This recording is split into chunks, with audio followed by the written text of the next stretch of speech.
अगर याद हो तो खबर आई थी 9 दिसंबर को और खबर थी कि अरुणाचल प्रदेश के तवांग सेक्टर में चीनी सेना ने घुसपैठ की कोशिश की, लेकिन मुस्तैद भारतीय सेना ने चीन की हरकत का मुंहतोड़ जवाब दिया और तवांग के यांगत्से में करीब 300 चीनी सैनिकों को एलएसी से खदेड़ दिया। इस दौरान भारत के 6 जवान घायल हुए थे। जैसे ही मीडिया में ये खबर आई, तूफान मच गया और गोलबंदी शुरू हो गई और देश अपने अपने स्तर से समर्थन और आलोचना करने लगे। अभी यही चल रहा था कि अचानक चीन में कोरोना ने भयंकर रूप ले लिया और चीन की खबरों से दुनिया के अखबार पट पड़े। खबरें इतनी भयावह कि रूह कांप जाए। खबरों की माने तो चीन में कोरोना के BF7 वेरिएंट ने कोहराम मचा रखा है। चीन में कोरोना के भयावह मंजर का अंदाजा इसी बात से लगाया जा सकता है कि यहाँ एक दिन में 3.7 करोड़ कोरोना के मामले दर्ज किए गए हैं। ये आंकड़े दुनिया भर में एक दिन में अब तक का सर्वाधिक स्कोर है। वहीं चीन में अब तक 32 करोड़ से भी ज्यादा कोरोना के मरीज सामने आ चुके हैं। मीडिया रिपोर्ट्स के अनुसार चीन में औसतन रोजाना के 2 करोड़ केसेस आ रहे हैं।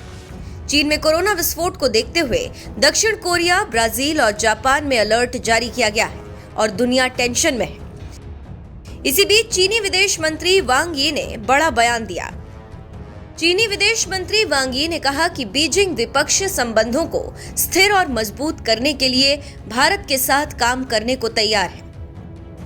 वांग यी ने कहा कि दोनों देश सीमावर्ती क्षेत्रों में स्थिरता बनाए रखने के लिए प्रतिबद्ध हैं, जहां 2020 से तनाव व्याप्त है।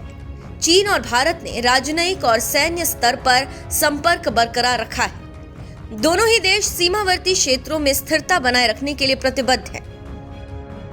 जानकारी देते चले कि वांग यी और भारत के राष्ट्रीय सुरक्षा सलाहकार अजीत डोभाल भारत चीन सीमा विवाद को सुलझाने के लिए गठित कमेटी में विशेष प्रतिनिधि हैं।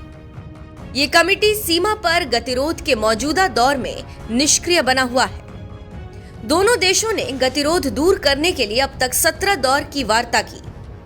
वार्ता के बाद जारी एक संयुक्त प्रेस विज्ञप्ति के मुताबिक भारत चीन कोर कमांडर स्तर की 17वीं दौर की बैठक 20 दिसंबर को हुई थी, जिसमें दोनों पक्षों ने करीबी संपर्क बनाए रखने और सैन्य एवं राजनयिक माध्यमों से वार्ता जारी रखने पर सहमति जताई।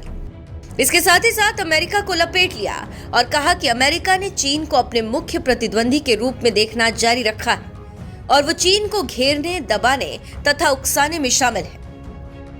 ऐसे में चीन अमेरिका संबंध गंभीर कठिनाइयों के दौर से गुजर रहा है, तो इससे समझा जा सकता है कि ड्रैगन की क्या हालत है और क्यों। जानकारों की माने तो चीन की हेकड़ी निकल चुकी है और वो सिर्फ दिखावा कर रहा है। उसे भारत की सख्त जरूरत है। ऐसे में अगर चीन भारत से व्यापार मदद चाहता है तो उसका कारण है कोरोना।